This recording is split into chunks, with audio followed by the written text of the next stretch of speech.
Good afternoon. I'm Brian Reagan, and this is Tyler Keller. And we are in our midday meditation. Tyler, if you don't mind, read Isaiah 13, 1 through 11. The burden against Babylon, which Isaiah the son of Amoz saw. Lift up a banner on the high mountain, raise your voice to them, wave your hand that they may enter the gates of the nobles. I have commanded my sanctified ones, I have also called my mighty ones for my anger, those who rejoice in my exaltation. The noise of a multitude in the mountains, like that of many people, a tumultuous noise of the kingdoms of nations gathered together.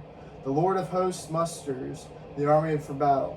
They come from a far country, from the end of heaven. The Lord and his weapons of indignation to destroy the whole land.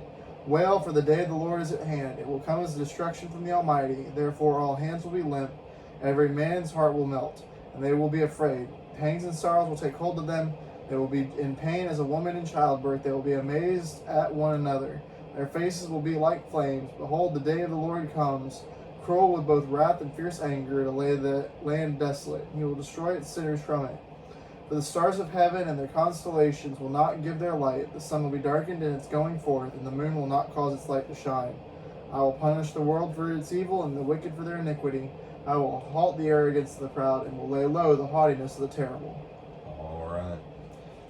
So as you look at this is a judgment against Babylon. This is not against Israel this time.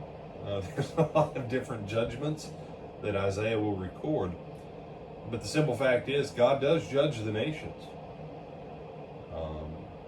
And this should be a warning, whether it be for America or England or Russia or China or India or Brazil, Venezuela. God judges the nations. Canada, our lukewarm neighbors to the north, Mexico. God judges the nations. He judged them then, he judges them now. You say, how do you know that? Because the book of Revelation, we studied it Sunday night. You know, God was judging Rome. God judges the nations. And God will raise up a nation to be strong, to be mighty, to go and execute his judgment against another nation. And this is one of those that people in America, they don't like to hear it. We've enjoyed a lot of security and prosperity for a long time, y'all. If we want to continue to enjoy it, the church better get serious about preaching the gospel and calling this nation, like Jonah to Nineveh, repent. Knock this foolishness off.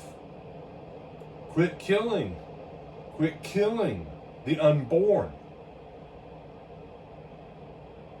Knock that off. Marriage is between one man and one woman, both natural born to their gender. Period.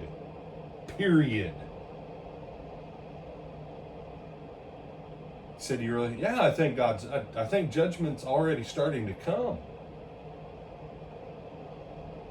I still don't understand how a Christian nation 50 years ago with Roe versus, almost 50 years ago with Roe versus Wade, how was it that the Supreme Court backed that? And how is it that both houses of Congress and the president, that none of them overturned it with a constitutional amendment? How is it the whole nation was silent when we signed into legislation that a mother can kill her children at will in the womb?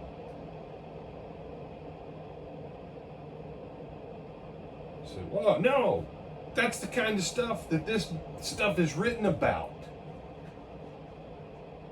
The church has to get back on track.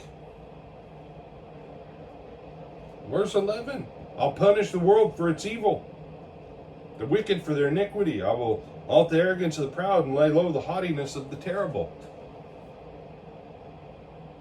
We think because there's an ocean on each side of us and a polar cap on top of us and our neighbor to the north, that nobody will ever come against us.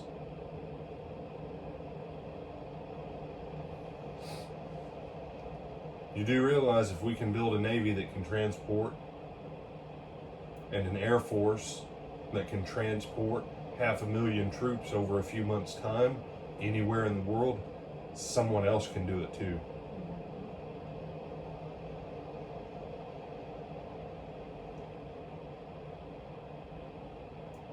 Judgment comes against nations. Warnings like this should be warnings to scare us. But brother, you said if we have faith, we don't have to live in fear. We don't have to live in fear of the devil. But if we let this kind of junk go on in our country, and we say, well, as long as it doesn't affect me and my family. So everywhere else in the world can burn as long as it's not you and your family? Yeah. It's not too long till guess what? Yeah. So, you say, well, I was hoping this would be a happy one. It is happy. Repent. Repent and turn God's fierce wrath and anger away. There's judgment against the nations. Terrifying. You got anything else you want to add on this one, my brother? No, sir. All right, then we're out of here. Lord willing, we'll see you tonight for our midweek service at 7 o'clock. Tonight kicks off with Brother Greg Edwards. Brother Greg Edwards, one of our deacons, will be teaching that class starting tonight. Until then, God bless and have a good afternoon.